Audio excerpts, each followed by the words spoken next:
பேகுரூஸ் நேயர்களுக்கு வணக்கம். நம்முடன் இன்று இணைந்திருப்பவர் அரசியல் விமர்சகர் கார்த்திகேயன் சுவாமி அவர்கள். சார் வணக்கம் சார், உங்களை வரவேற்பதில் பெருமிதம் அடைகிறோம். வணக்கம் சார், அதிமுக எதனால இந்த சில்லான உடைப்புகள் தானாக ஏற்பட்டதா இல்லைன்னா வெளியில இருந்து யாராவது ஏற்படுத்துறாங்களா? இல்ல, இன்னைக்கு அதிமுகவின் இந்த உடைப்பு அப்படிங்கிறது அவங்களுக்குள்ள ஏற்கனவே பல பிரிவுகளா வந்துகிட்டு இருக்கிறாங்க. ஜெயலலிதா அவர்கள் மரணத்திற்கு பிறகு படிப்படியா இவர் தினகரனை நீக்கினதா இருக்கட்டும், ஓபிஎஸ் சேர்ந்து இவங்களுக்குள்ள ஒன்னானதா இருக்கட்டும், முதல்ல வெளில இருந்த எடப்பாடி ஆட்சி அமைக்கும் போது 22 ஓபிஎஸ் சேர்த்தாரு, திரும்பி அவரு வெளில போனாரு. ஒருத்தர் வெளியே போகும்போது எடப்பாடி அவர்கள் ரொம்ப அமைதியா என்ன வேணா போங்க, எனக்கு கட்சி மட்டும்தான், நான் கட்சியில இருக்கேன் அப்படிங்கிற நிலைமையிலதான் இருந்தாரு. ஸோ அதுதான் இங்க ஒரு மிகப்பெரிய மைனஸா பார்க்கப்படுது. அதே மாதிரி பாத்தீங்கன்னா சிவி சண்முகம் எல்லாம் அன்னைக்கும் கூட அம்மா இறந்துட்டாங்க உடனே எங்க சின்னம்மா அப்படின்னு எல்லாம் அங்க பேசினாரு. அவர் சொன்னது அம்மா இறந்துட்டாங்க அடுத்து எங்க சின்னம்மா இனி அம்மா தான் அப்படின்லாம் பேசினவர் தான். ஸோ அது அவரெல்லாம் என்னைக்குமே எடப்பாடி அவர்களுடைய தலைமையை எப்படி பார்க்கிறார் அப்படின்னா அது சசிகலா அவர்களுக்கு கொடுத்த ஒரு தலைமையா தான் பார்த்தாரு. ஸோ அவர்களுக்கும் அந்த ஒரு மூத்தவர்கள் நாங்கள் எல்லாம் அப்படின்ற அந்த ஒரு ஐடியா அவங்களுக்கு எப்பவுமே இருக்கு. அந்த இரட்டை குழல் துப்பாக்கியா ஓபிஎஸ் ஐபிஎஸ் இருந்த போது கூட இவங்க எல்லாம் பின்னாடி தானே இருந்தாங்க. ஸோ அதனால இவங்களுக்கு அந்த ஒரு பார்வை இருக்கிறது, அது தனி. இப்போ இவங்களுக்குள்ள இந்த பிரச்சனை உங்களுக்குள்ளேயே புகஞ்சிக்கிட்டு இருக்கு, சரியான நேரத்துல அதை யூஸ் பண்றாங்க. இப்போ நீங்க எப்படின்னு பாத்தீங்கன்னாக்க விஜய் அவர்கள் ஜெயித்த பின்னாடி தன்னை மிகவும் எதிர்த்து ரொம்ப மோசமாலாம் பிரச்சாரம் பண்ண திமுக கூட்டணி கட்சி அத்தனை பேரும் போய் பார்த்தாரு.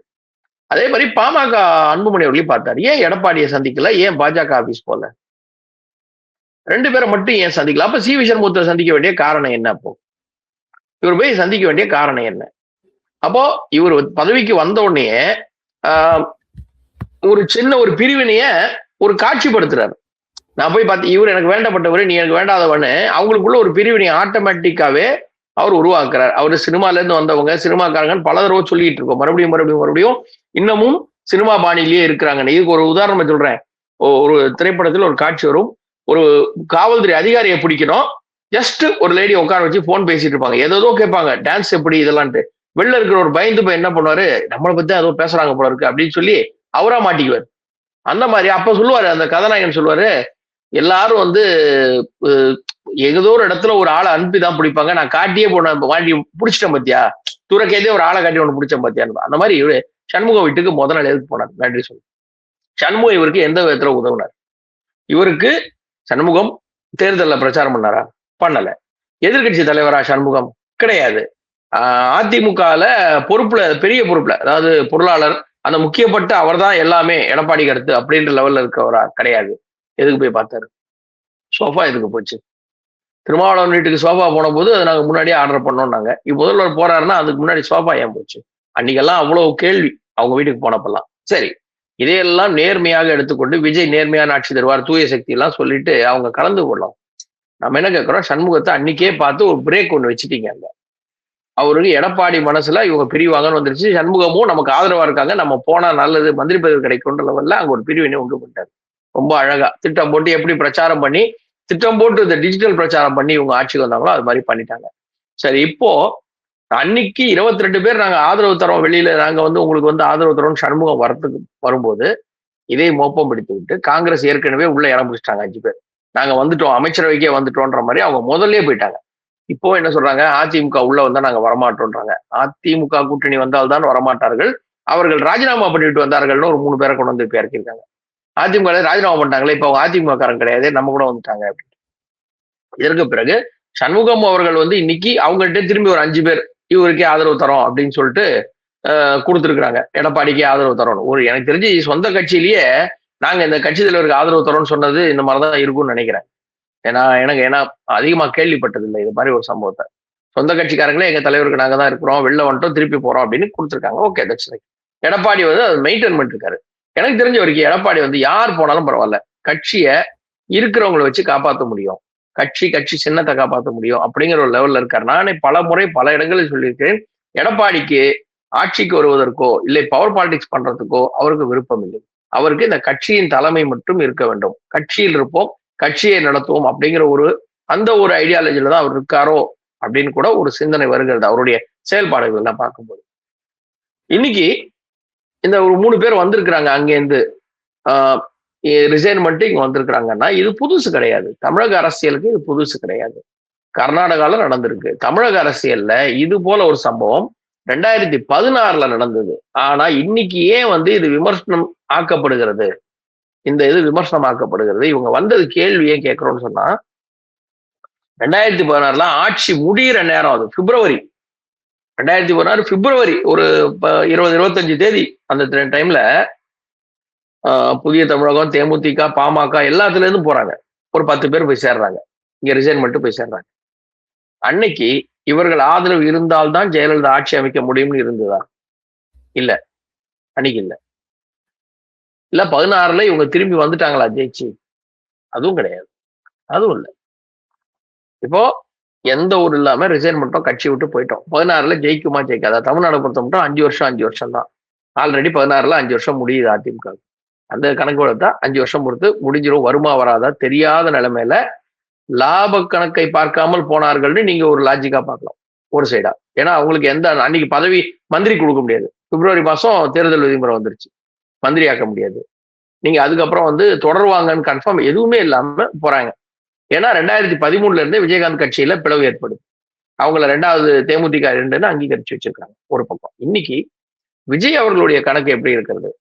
இந்த 10 பேர் உள்ள வந்தா, இந்த ஒரு 8 பேர் உள்ள வந்தா, 5 பேர் உள்ள வந்தா, யார் வந்தாலும் இப்ப 3 பேர் இன்னொருத்தர் வரதா சொன்னாங்க, இன்னொரு 5 பேர் வரதா சொல்லிட்டு இருக்காங்க. அவர் ராஜ்மோகன் ஒரு எலெக்ஷனுக்கு முன்னாடி சொன்னார் இல்லையா, அவர் வராரு, அவரோட அவரும் வராரு அப்படின்னு. அந்த மாதிரி அவங்க இப்பதான் கணக்கு பண்ணிட்டு இருக்காங்க. அவர் ஜனவரி பிப்ரவரியிலே சொன்னாரு அவர் வராருன்னு. இப்ப அது வந்துட்டு இருக்காங்க. ரைட்டு. நம்ம என்ன சொல்றோம்னா, இந்த ஒரு கணக்கு சின்னதா கணக்கு போட்டு பாத்தீங்கன்னா அதிமுகவை மட்டும்தான் அவர் பிரேக் பண்ண ட்ரை பண்றாரு. ஏன்னா திமுக இருந்து இது வரைக்கும் யாரையும் அவரு இங்க சேரல. திமுக இருந்து ஒருத்தர் கூட கூட்டணி கட்சி தான் வந்தாங்க. திமுகவினர் யாரும் இவரை சந்தித்து வருகிறோம் எல்லாம் சொல்லல. ஏன்னா வந்தா மந்திரி பதவி, எம்எல்ஏவா ஒரு பெரிய கணக்குல வந்தாதான். இல்லைன்னா நீக்கிட்டாங்கன்னா இவர் இடைத்தேர்தல் நிக்க வச்சு ஜெயிக்க வச்சிருவாருன்னு ஒரு நம்பிக்கை. இப்ப இவங்க வந்த மாதிரி, இந்த 3 பேர் வந்த மாதிரி. ஆனா அவங்க வரல. இவருடைய டார்கெட் வெறும் அதிமுக பக்கத்தை உடைப்பது மட்டும்தான் அப்படிங்கறதுதான் இவருடைய அந்த செயல்பாடுகள் ரொம்ப நல்லா சொல்லுது. சரிங்களா? இப்போ சின்ன கணக்கு ஒண்ணு பார்ப்போமே. இவங்க அங்கங்கிருந்து வந்தாங்க, தானா வந்தாங்க, நாங்கெல்லாம் கூப்பிடல, அவங்களா வந்தாங்க.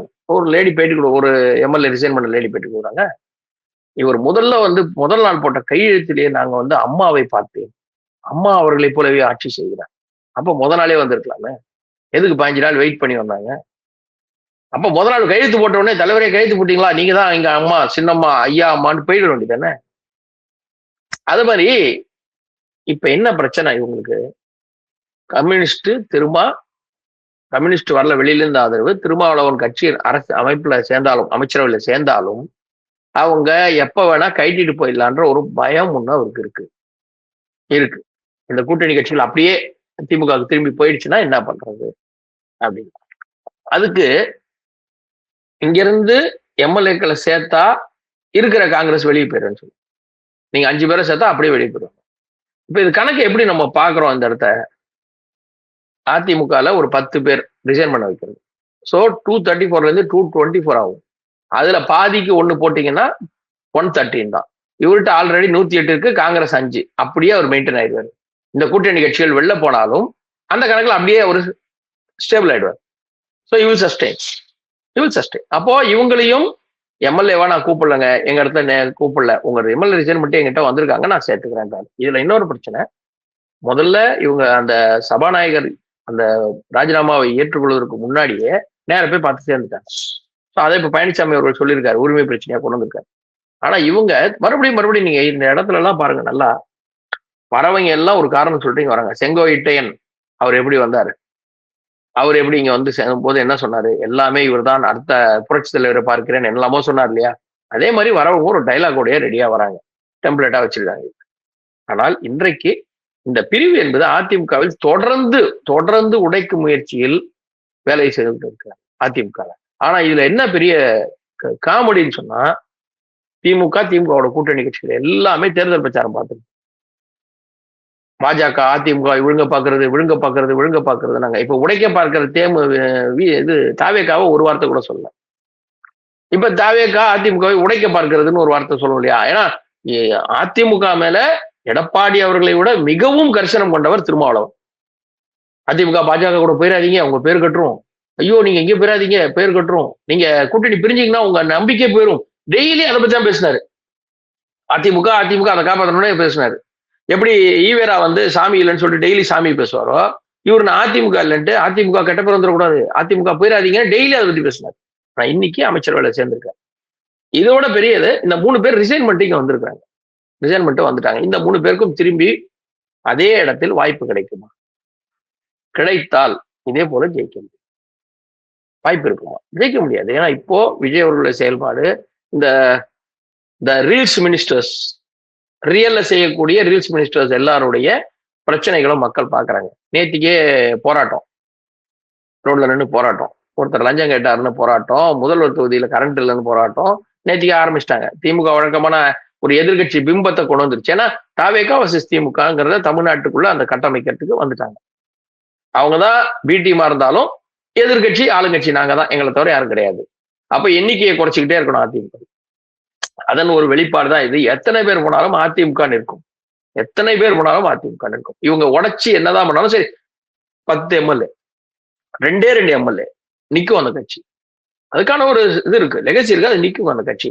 இப்போ எல்லோரும் தோற்ற போது கூட ஒரே ஒருத்தர் மட்டும் திமுக ஜெயிச்சு போனார், பரிதி இளம்பழுதி நினைக்கிறேன். அவர் ஒருத்தர் மட்டும் ஜெயிச்சு சட்டசபைக்கு போனாரு. திமுக அழிஞ்சிருச்சா? திமுக அழிஞ்சிருச்சா? இல்லையே. சோ அதிமுகவை இவர்கள் என்ன உடைக்க முயற்சி செய்தாலும் அதிமுக நிற்கும். எடப்பாடி அவர்கள் அந்த கட்சியை, அந்த நெட்டையிலைய அதை மெயின்டைன் பண்ணி கொண்டு வருவாரு. ஏன்னா ரொம்ப நாள் இல்லை, இதே மாதிரி போயிட்டே இருக்கும்போது அவருடைய பவர் தெரிய வரும். சோ அன்னைக்கு அது மக்களுக்கு புரியும். சார், இன்று நாம் பேசிக் கொண்டிருக்கும் இந்த நொடியில அதிமுகவில் ஏற்பட்ட பிளவை சரி செய்ய வேண்டும் அப்படிங்கறதுல, இல்லைன்னா அந்த ஒரு அதிருப்தியை சரி செய்யணும் அப்படிங்கிற ரீதியில 2 கட்சிகள், அதாவது அதிமுகவில் பிளவுபட்ட அந்த 2 கட்சிகள், ஒன்று இபிஎஸ் தரப்பு, மற்றொன்று சி.வி. சண்முகம் அவர்களின் தரப்பு, 2 பேருமே பேச்சுவார்த்தை நடத்தியதாக தகவல்கள் தெரிவிக்கிறாங்க. குறிப்பா ஒரு வழிகாட்டு குழு ஒண்ணு அமைக்கணும்னு சி.வி. சண்முகம் அவர்களினுடைய தரப்பும், அதை தான் பொதுச் செயலாளர் அவங்க என்ன சொல்றாங்களோ அதைதான் ஏற்று நடத்தணும் அப்படிங்கிற ஒரு ரீதியிலும், அந்த மாதிரி எந்த மாதிரியான ஒரு குழுவையும் அமைக்க மாட்டேன், இப்போ என்ன மாதிரியான புதிய மாவட்ட செயலாளர்கள் அமைச்சிருக்கேனோ அவங்க அமைச்சதுதான், அவங்க கிட்ட பதவியை எடுக்க மாட்டேன் அப்படின்னு இபிஎஸ் தரப்பு பிடிவாதமாக இருப்பதையும் நம்மால் பார்க்க முடிகிறது. சோ நீங்க சொல்லுங்க, இந்த அதிருப்தியை களைய வேண்டியது காலத்தின் கட்டாயமா? இல்ல அப்படின்னா அதாவது ரொம்ப ஸ்டபர்னா, ஆக்ரோஷமா பிளவுக்காக நாங்க எல்லாம் ஒன்றா நிற்போம் சொல்லிட்டு இன்னைக்கு புதிய மாவட்ட செயலாளர்கள் அமைத்த உடனே சி.வி. சண்முகம் குரூப் பயப்படுறாங்க. இல்ல பயம் இல்லைங்க, அவங்க ஒரு ஐடியால வந்தாங்க. தாவேக்கா நம்மள ஏன்னா இவர் போய் சொன்னார் இல்லையா, இவர் போய் பார்த்து பேசினாரு. ஐயா நீங்க தான் எல்லாமே அதிமுகன்ற மாதிரி இவர்கிட்ட பேசினாரு. இவருக்கு தான்ற ஒரு நினைப்பு ஆட்டோமேட்டிக்கா இவர் நான் ஆதரவு தரேன், நாங்க 22 பேர் வெளில வந்தா அப்படியே ஏடிஎம்கே ஆதரவு, நாங்க உள்ள வந்துருவோம் அப்படின்லாம் நினைச்சாரு. அதுக்கு நேர்மாறா திமுக அரசியல் அந்த சாதுரியம் என்பது திமுக இருக்கு. திமுக இல்ல, அதோடைய ஆலோசகர்கள் இருக்கிறாங்கன்னு வச்சுங்களேன். திரு சாரங்கபாணி இருக்காரு, அதுக்கு ஆலோசனை எல்லாம் சொல்லுவார் எப்பவுமே. ஏன்னா தாய்க்கழகா தான். ஸோ நல்ல ஆலோசகர்கள் இருக்கிறாங்க, வைகோ இருக்கிறாரு, எல்லாருமே ஆலோசனை சொல்லுவாங்க. அந்த ஆலோசனை சொல்லும்போது அதை வச்சு என்ன பண்ணாங்க, ரொம்ப சாதுரியமா டக்குன்னு தன்னோட கூட்டணி கட்சி எல்லாம் நீங்க அங்க போங்க அப்படின்னு. இதுல என்ன வேடிக்கைன்னா, திருமாவளவன் நான் திமுக கூட்டணி இல்ல, நான் அதிமுக கூட்டணி இல்லை அப்படிங்கிறாரு. எப்படிங்க அப்படின்னா, 2 கூட்டணி இல்ல ஆனா அமைச்சரோட இருக்கின்றாரு. இதை இந்த மாதிரி ஒரு வேடிக்கையான ஒரு காம்போவா அங்க அமைச்சிட்டு ஏடிஎம்கே உள்ள வரதை தடுத்துட்டாரு. சண்முகத்தோட இந்த அமைச்சர் அந்த கனவை தடுத்துட்டாரு. இன்னொன்னு, ஏடிஎம்கேல சண்முகம் குரூப்புக்கும் என்ன ஒரு நினைப்பா இருந்திருக்கும், திமுகவோட கூட்டணி கட்சிகள் உள்ள வந்துடக்கூடாது, காங்கிரஸ் இங்க வந்துடக்கூடாது, அதை நம்ம தடுப்போம். அந்த வகையில நம்ம போய் ஆதரவு கொடுத்தோம்னா, பிரிஞ்சு நின்று ஆதரவு கொடுத்தா கூட காங்கிரஸ் வராது, அப்படி திமுக கூட்டணி கட்சிகள் வராதுன்னு ஒரு நினைப்பா இருக்கலாம். ஸோ அதுக்கும் போச்சு. இப்ப அவருடைய ஒரே ஒரு வழி என்ன, அடுத்த 5 வருஷம் எம்எல்ஏ ஆயிட்டாரு, அடுத்த 5 வருஷம் என்ன பண்ணும்? அப்ப திருப்பி சமாதானமா கட்சியில போகணும். எவ்வளவோ பேர் வந்திருக்காங்களே. இது திமுகல நாஞ்சில் மனோகரன் அவர்கள் பேசாத பேச்சா? மந்திரக்கோள் மைனர் எல்லாம் பட்டம் கொடுத்தாங்கல்ல, அவர் திரும்பி அங்கதானே போனாரு. வைகோ அவர்களை கூட்டணி வெளியில வந்தோடனே தனி கட்சியில் இருக்கும்போது எவ்வளவு வசைகள், அதெல்லாம் விட்டுட்டு திருப்பி அவர் கூட்டணியில் அங்கதானே போனாரு. இப்ப கட்சி காணாம போச்சு, கட்சியே காணாம போச்சு, அங்கதான் இருக்காரு. தேமுதிகல இருந்து உள்ள போன சந்திரகுமார் அவங்க எல்லாம் எங்க இருக்காங்க? அந்த ஐ திங்க் சந்திரகுமார் அவரை முன்னாடியே போயிட்டாரு. அவரை இப்ப எங்க இருக்காரு? அவர் ஆளே இல்லையே. அப்போ எல்லாத்தையும் முழுங்கின திமுக பாஜக முழுங்குதுன்னு போய் சொல்லிட்டு எல்லா கட்சியும் முழுங்கிட்டு அங்க உட்காந்துருக்கு. சண்முகத்தோட கனவையும் சேர்த்து முழுங்கிருச்சு. சண்முகம் போகலான்னு நினைச்சு அந்த கனவு முழுங்கினதுனால இப்ப அவர் திரும்பியும் ஒரு உடன்பாடு வந்து என்ன சொல்லுவாங்க, நாங்கள் மீண்டும் ராசி ஆகிவிட்டோம், அண்ணன் தம்பி எங்களை யாரும் பிரிக்க முடியாது, ஒரு சின்ன ஒரு பிணக்கு இருந்தது, சில கணக்குகளால் நாங்கள் ஒன்றாகி விட்டோம் அப்படின்னு சொல்லி டக்குன்னு ஒண்ணு சேர்ந்துறாங்க. இது எல்லா கட்சியிலும் சகஜம். அதனால சண்முகம் அவர்களுக்கு இருக்கிற வாய்ப்பு அதிமுகவில் தொடர்ந்து அதே இடத்தில் நீடிப்பது. வேற எந்த ஒரு வாய்ப்பு எடுத்தாலும் அது அவருக்கு அரசியல் எதிர் சரியா இருக்காது. உள்ளாட்சி தேர்தல் வருது. இன்னொன்னு இதுல முக்கியமா பார்க்கணும், உள்ளாட்சி தேர்தலுக்கு தாவேகாவுக்கு அதிமுக லீடர்ஸ் மாதிரி ஒரு 4 பேர் தேவை. உள்ளாட்சி தேர்தலில் கிரவுண்ட் லெவல்ல அடிமட்டத்துல இறங்கி வேலை செய்யணும்னா அவங்களுடைய உழைப்பு தேவை. ஏன்னா அவர் திமுகவை எடுக்க மாட்டாரு, அதிமுக தான் எடுக்கணும். அதனால இங்க எடுக்கும்போது அந்த ஒரு ஐடியாலையும் அவர் இருந்தாரு. இப்போ உள்ளாட்சி தேர்தலில் வரக்கூடிய உள்ளாட்சி தேர்தல் அடுத்ததுன்னா என்ன பண்ணுவாங்க? இவங்க விஜய் ஆதரிப்பாங்களா, அதிமுக ஆதரிப்பாங்களா? அந்த நிலைப்பாடுல கன்ஃபியூஷன் ஆயிடுச்சுன்னா உள்ளூர்லயே செல்வாக்கு போயிடும். இவருடைய எம்எல்ஏ அந்த அரசியலுக்கான இதுவே கனவா போயிடும். சோ அழகா இபிஎஸ்ட பேசி ஒரு முடிவு எடுப்பாங்க. அவங்களுக்குள்ள ஒரு பேச்சுவார்த்தை வந்துட்டாங்கன்னா ஏன்னா ஒன்றும் பெரிய விஷயம் இல்ல. குழு அமைக்கிறேன், நீங்க அமைச்சே ஆகணும், சரி இல்ல 6 மாசம் அப்புறம் அமைக்கிறேன், அண்ணா ஒத்துக்கிட்டாருப்பா, ஓகே வாங்க, இப்படின்னா கூட அவங்க சேர்ந்துருவாங்க. ஸோ அதுல அவங்களுக்கு பிரச்சனை இருக்காது. சண்முகம் அவருடைய அரசியல், அவருடைய எதிர்காலம், அரசியல் எதிர்காலம் எல்லாத்தையும் கணக்கு பண்ணா அவர் இபிஎஸ் கூட இருக்கிறது தான் பெட்டரா இருக்கும் அப்படிங்கிறது நமக்கு ஒரு பார்வையா இருக்கு. சார், நம்ம இன்னொரு பக்கம் பாக்குறோம் சார். இந்த தாவேகா அதிமுக பிளவு அதெல்லாமே நடைபெற்று கொண்டிருக்கும் போது நேற்று வரை பாத்தீங்கன்னா ஒரு 3 எம்எல்ஏ வந்து தன்னுடைய பதவியை ராஜினாமா செய்துட்டு தாவேகால இணைஞ்சிருக்காங்க. அந்த இடத்துக்கு இடைத்தேர்தல் வருது. அதுல குறிப்பா பார்த்தோம்னா தாராபுரம் தொகுதி, பெருந்துறை தொகுதி மற்றும் மதுராந்தகம் தொகுதி. இந்த இடத்துல இந்த கொங்கு பெல்ட்ல இருக்கிற ஓபனிங்ல இதே இந்த அதிருப்தி எம்எல்ஏக்கள் இப்ப பதவியை ராஜினாமா செய்தாங்க இல்லையா, இவங்களே தாவேகா சார்பில் நின்றாலும் கூட மக்கள் இவங்க மேல ஒரு நம்பிக்கை வைப்பாங்களா? இல்லைன்னா இந்த வாய்ப்பை முறையாக பயன்படுத்தி கொண்டு பாஜக தன்னுடைய ஸ்டார் வேட்பாளர் யாரையாவது கொங்கு ரீஜன்ல இறக்குவாங்களா? கரெக்ட். அதாவது இன்னைக்கு இருக்க சூழல்ல, அதிமுக கூட்டணி இருக்க சூழல்ல, பாஜக என்டிஏ இருக்க சூழல்ல அந்த இடத்த கேட்டு வாங்கலாம். 3ல 1 கொடுங்க, நீங்க 2 இருங்கன்னு சொன்னா கூட ஒரு தொகுதி கண்டிப்பாக கேட்டு நிற்கலாம். பாஜகவுக்கு பலம் இருக்கிறது இல்லையா? இந்த நேரத்துல தனியா நிற்போன்னு சொல்லிட்டு பாஜக தனியா நின்று அந்த இடத்துல தன்னுடைய பலத்தை பரிசோதித்தால் கூட அது அவர்களுக்கு தன்னை சோதித்துக் கொள்ள ஒரு வாய்ப்பா இருக்கும். ஏன்னா மற்ற கட்சிகள் எல்லாம் இப்ப திமுக அவங்க கூட்டணி கட்சி எல்லாம் விட்டுட்டு தனியா தான் நிக்க போறாங்க. எந்த கூட்டணி இல்லாம நிக்க போறாங்க. தாவேகா புதிய கட்சி கூட்டணி போனதுல திட்டினவங்க கூட நிக்க போறாங்க. இங்க அதிமுக இருந்து திட்டி பேசுற அதே அம்மா இன்னைக்கு விஜய் வாழ்கன்னு பேச போறாங்க. அவங்களுக்கு தான் கொடுத்தாங்க நாள். மக்கள் ரசிக்க மாட்டாங்க. ஒண்ணு, முதல்ல தாவேகாவுக்கு இருந்த அந்த ஒரு பெர்ஃபார்மன்ஸ் இப்ப இருக்குமா? ஏன்னா டெய்லி அமைச்சர்கள்லாம் பாக்குறோம். நம்ம போன ஒரு 15 நாள்ல மட்டும் சம்திங் 15-20 வந்து பாலியல் குற்றங்கள், கஞ்சா போதை, முதல்வர் தொகுதியிலேயே வந்து கஞ்சா போதை குற்றங்கள் நடந்திருக்கிறது. ஒரு 10-15 பேரை அடிச்சிருக்கிறாங்க, வாகனங்கள்லாம் நொறுக்கி இருக்கிறாங்க முதல்வர் தொகுதியிலேயே. நீங்க எங்களுக்கு இப்பதான் வந்திருக்கோம், 10 நாள் டைம் கொடுங்க, 1 மாசம் டைம் கொடுங்க, 2 மாசம் டைம் கொடுங்க எல்லாம் கேட்க முடியாது சார். ஆர்டர் போடுறவங்க தாங்க இப்ப வந்திருக்கிறாங்க. அதிகாரிகள் அதே அதிகாரிகள் தானே சார். உங்க ஏரியால எதுவும் இல்லாம பாத்துக்குங்கன்னு அவங்களை ஃப்ரீயா விட்டா அவங்க பாத்துக்க போறாங்க. அப்ப நீங்க என்ன, நீங்க புதுசா சார்ஜ் எடுத்து கமிஷனரா போய் நீங்க போய் தெருவெல்லாம் சண்டை போட போறீங்களா? ரவுடிகள்லாம் பிடிச்சி சினிமால வர ஹீரோ மாதிரி சண்டை போட போறீங்களா? இல்ல. இந்த காவல்துறை அதிகாரிகள் இருக்கிறார்கள், அவர்கள் பார்த்து கொள்ள வேண்டும். அப்படிங்கும் போது அவன் சரியா இல்லை அப்படின்னா கேள்வி வரப்போகுது. அப்போ இந்த இவங்களுடைய நெகட்டிவ்ஸ் எல்லாம் 6 மாசம் வெளில வந்ததுன்னா விஜய்க்கு இதே மாசு இருக்குமா தெரியாது. அன்னைக்கு வந்து பிளாஸ்ட் டியூடு அப்படிலாம் கூப்பிட்டா அதே செல்வாக்கு இருக்குமா தெரியாது. சோ இந்த நிலைமையை பாஜக பயன்படுத்தி கொள்ள வேண்டும். 2, நீங்க சொன்ன மாதிரி அதிமுக கூட்டணியில் நின்றால், கோவை பெல்ட் நின்றால் நல்லா அவங்களுக்கு செட் ஆகும் அப்படிங்கிறது ஒண்ணு. இன்னொன்னு, அவங்க தனியா நிக்கணும். நிற்கும் பொழுதும் அண்ணாமலை போன்றவர்களை நிக்க வைக்க வேண்டும். நீங்க எல்லாரையும் வந்து நிக்க வைக்க கூடாது, அண்ணாமலை போன்றவர்களை நிக்க வைக்க வேண்டும். இப்ப நயினார் ஆல்ரெடி வந்து தொகுதி மாறி நின்று ஃபெயிலியர் ஆயிட்டாரு. ஏற்கனவே ஏதோ சொன்ன உடனே அண்ணாமலை 2 தடவை ஃபெயிலியர் ஆனவர் தானேன்னு சொல்லுவாங்க. அப்படி இல்ல. இவரு நான் ரொம்ப வருஷமா தங்கிட்ட இருந்த தொகுதியை விட்டு வேற தொகுதி போய் ஒரு கணக்கு எடுத்து நின்று தோத்துட்டார். சோ அண்ணாமலை அவர்கள் இந்த முறை வரும்பொழுது அந்த இடத்துல இப்ப முதல்வர் அவர்கள், முன்னாள் முதல்வர் ஸ்டாலின் அவர்கள் முதல் தேர்தலில் தோத்து போனாரு. ஃபர்ஸ்ட் தேர்தல்.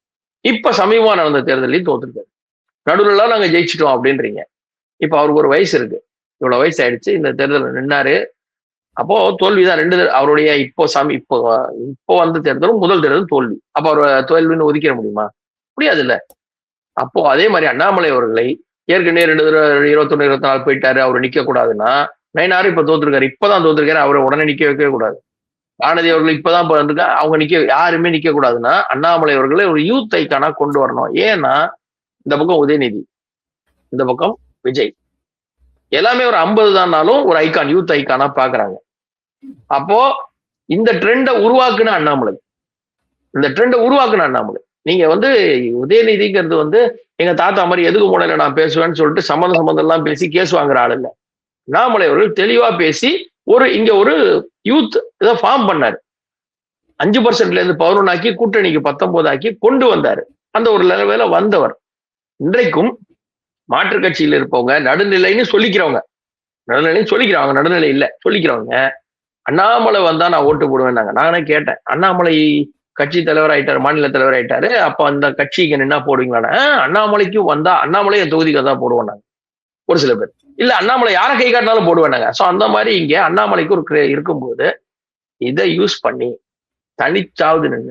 தனித்து ஒரு தொகுதியில நின்று அண்ணாமலை அவர்களை அங்க நிக்க வச்சு பாஜக தன்னுடைய பலத்தை சோதித்து, இங்கே பரீட்சைதார்த்த முறையில் சோதித்து பார்த்து நமக்கு எவ்வளவு ஸ்ட்ரென்த் இருக்கு, அண்ணாமலைக்கு என்ன பாயிண்ட் இருக்கு, நயினார் எப்படி இருந்தாரு, இவர் எப்படி இருக்காரு, மற்றவங்க எல்லாம் என்னென்ன பண்ணாங்கன்னு சொல்லி இத தன்னுடைய ஒரு எக்ஸ்பெரிமெண்டா பண்ணி பார்த்ததுன்னா நல்லா இருக்கும். ஏன்னா அதிமுக என்பது நீங்க நல்லா புரிஞ்சுக்கணும், அதிமுக 22% இருந்தது ஓட்டு, பாஜக கூட்டணியோட 19 வாங்கிச்சு. இந்த கூட்டணியோட வந்தாங்க அப்படின்னு வச்சுங்களேன். 21க்கு அப்புறம் இந்த 24 கூட்டணிக்கு அப்புறம் 26ல வரும்போது அதிமுகவோட 22% அப்படியே இருக்கு அந்த கூட்டணிக்கு. பாஜகவோட ஓட் பர்சன்ட காணும். அப்ப அதிமுகவினர் வேலை செய்யலையா பாஜகவுக்கு, பாஜகவினர் அதிமுகவுக்கு வேலை செய்யலையா? இல்ல அண்ணாமலை கொண்டு வந்த அந்த 5லிருந்து 11 ஆக்கிய அந்த 19 ஆக்கிய அந்த ஒரு நம்பர்ஸ் அண்ணாமலை இங்கே வரவில்லை என்பதால் வரவில்லையா? நிறைய பிரச்சனைகள் பார்க்கணும். இதெல்லாம் பரிசோதனை பண்ண வேண்டிய களத்துல பாஜக இருக்கு. ஆனால் அண்ணாமலை அவர்கள் தனித்து இங்க நின்று நான் நிக்கிறேன் அப்படின்னு சொல்லி வந்தாருன்னா அவருக்கு ஒரு மிகப்பெரிய வாய்ப்பு இருக்கு. எப்படி தாவேகா விஜய் வராமையே ஜெயிச்சாரோ, எஸ் நீங்க சொல்லுங்க சார்.